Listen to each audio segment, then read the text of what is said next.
Hi, Simon Shazelian here again, and it's the Lockdown Chronicles 6. And this is about surviving the family in a crisis. Okay, so I grew up in a navy town called Portsmouth, and I had the opportunity as a young boy to go on a tall ship just for a weekend.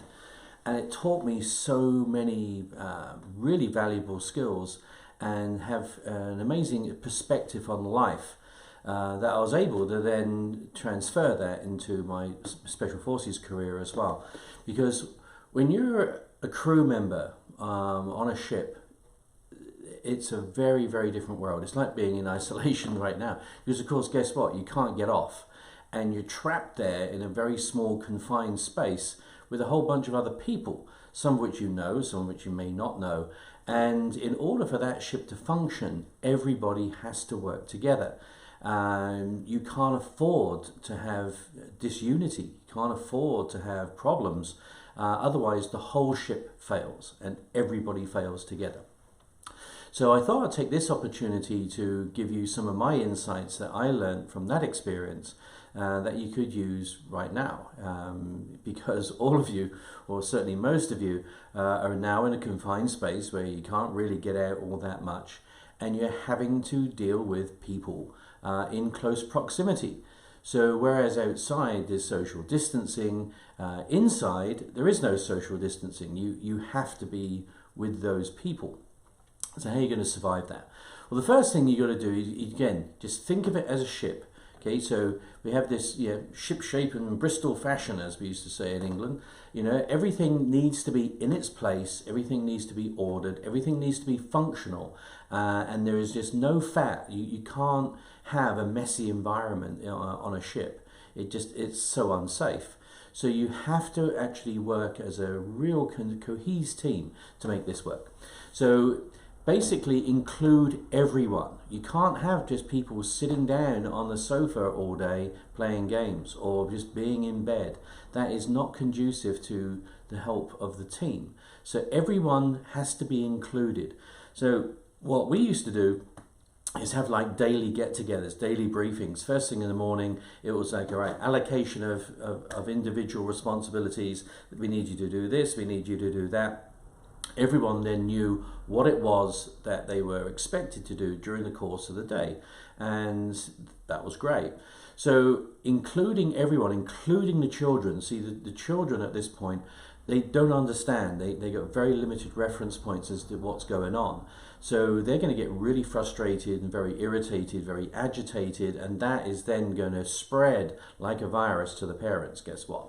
So that creates a real problem. So if you involve them in this adventure, which is really what it is, then get them doing things, get them helping, get them establishing routines of short chores and stuff like this. I think that's going to be really very useful to keep the sanity and to keep some semblance of order. The second thing is to communicate. Okay, you've got to have clear communication all the way through, and it's got to be honest communication. Okay, especially in a situation where you could potentially have lives at risk. Everything has to be upright and honest. You don't mind that there's a problem, providing it's an honest problem, because then you can actually create a solution. So everyone really needs to actually come together with that agreement, that they will only just tell the truth. If you stuff up, then you stuff up. But everyone just agrees that at least it's truthful. At least we know what's going on. If you break something, you lose something, if you don't do something, at least that honesty gives you a real aspect of what is truly going on. And be clear in your communication. Okay, so if you ask someone to do something and they don't do it, were you clear enough? Communication is merely the response that we get. That was something that I learned when I was working with Richard Bandler. And therefore you have to be very, very clear in your communication. If you feel for one moment that they haven't heard you, then either repeat that or ask them to repeat it back to you. Just say to them politely, what did you hear me say? Please help me understand. Be very, very clear in regards to this. So your languaging is really important. We'll go into that a bit later. So be very clear with your communication. Therefore, everyone knows exactly what you mean, exactly what you expect. Clear leadership in this form is going to work well, but by that I don't mean delegational leadership. I don't mean like someone like a king or like a captain of a ship just telling everyone else what to do. You know, with this, you're really going to need transformational leadership, and that's where other people, you actually cede away some of your authority in order to allow people to grasp theirs, and they then take it on with a vengeance. You know, it's your turn to clean the bathroom. Fantastic, that's their job. They will then do it and do it well. So you've got to have real clear leadership in that way. And this is something that, especially as parents of children, you need to work together. You need to have a joint voice. You need to be very upfront and clear that up right from the very outset. Otherwise, you're going to get a division in that household where the kids will go to mum for something and they'll go to father for something, whatever they can do to get their agenda through. Yeah. So you must actually speak as one voice if you're going to work as a family unit. Responsibilities, again, involve everyone. Give everyone their responsibilities, even if it's like to the kids, right, you're the ones that are taking the trash out. That's your responsibility. You know, you can play your games, you can do everything else, but we need you once a day or twice a day to take the trash out. Okay, so that's your responsibility. Okay, so responsibility, the actual word responsibility, is the ability to create a response.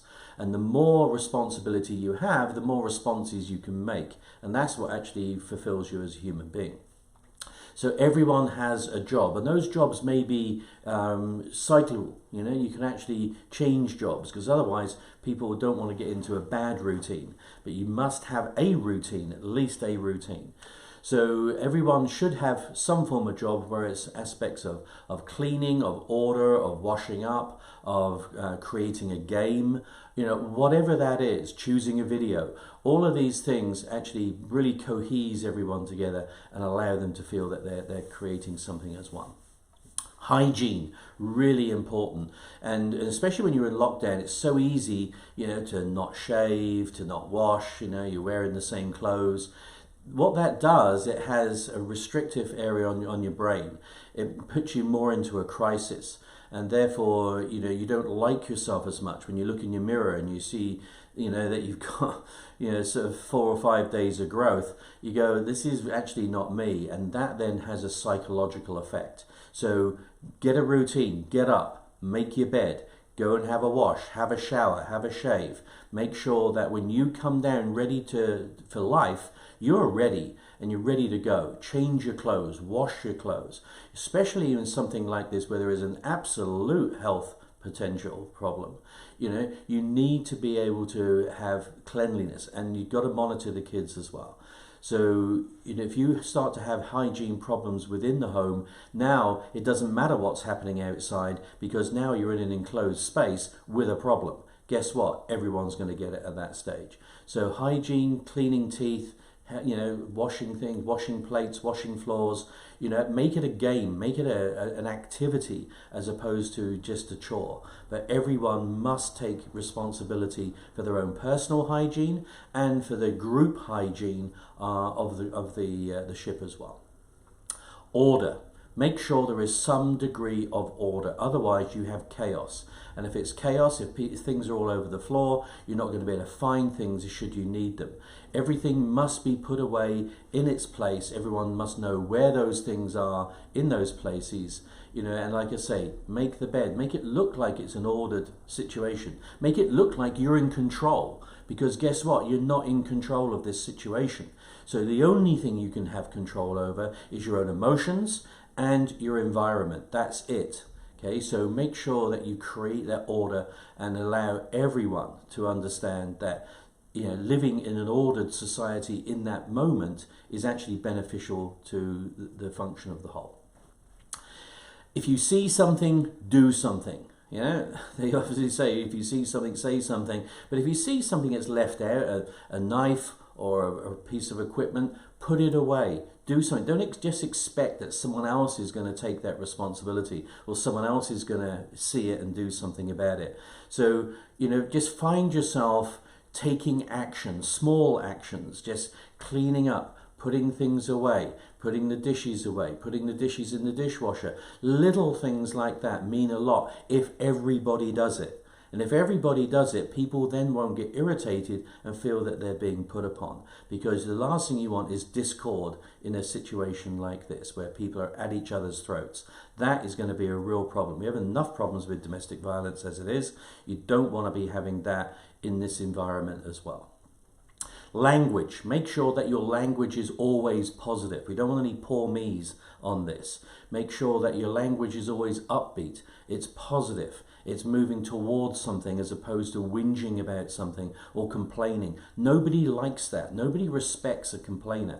So just don't do it. You know, if you see something, what is the positive element from this? When people are talking and they're going to be emotional, they're going to be upset. Some people may have lost jobs, maybe problems with money. There's all sorts of problems. So be careful about how you respond to that. And I'll be doing a whole thing on male and female, the way that males and females respond to crises. It's very, very different. And I'll do another video on that. But right now, I want people just to start to say, you know, when people are giving their problems, all you need to say is listen. You just listen to that and say, I understand, or tell me more. How can I help? How can I assist right now? Those are the type of responses that you need. You know, nothing like, you know, you just need to harden up or you need to do this. You don't need to tell anyone what to do right now. You need to ask them how you can support them to be able to come to the correct conclusion. That's all you need to do. So your language is really, really important. And again, I may even do another video just on that.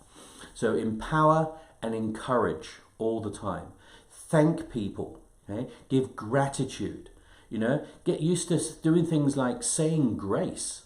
You know, that's why we had that stuff, because it made people feel positive. It made people feel connected. It made people feel that there was something else that was helping them get through a difficult situation. And create plans of action. You need plans for everything. You need plans for opening up the house in the morning. You need plans for closing it down securely at night. You need a plan to have dinner. A plan to have breakfast. Have those plans and everyone know what their part of the plan is. Because at that stage, then you're really creating a good, solid order with a routine. It means that people will get through this with the least of problems and the best of experiences. And that's really all we can ask for right now. So I'm going to do another couple of these over the next few days. Getting some great feedback, so thank you so much. Do share this on your YouTube channels, on your social media. You know, if you feel it's of benefit to you, it's likely to be of benefit to someone else as well. So let's get this far and wide. Let's get through this together. You know, together everyone achieves more. That's what a team is. Okay, I'm Simon Trezelyan. Out to you.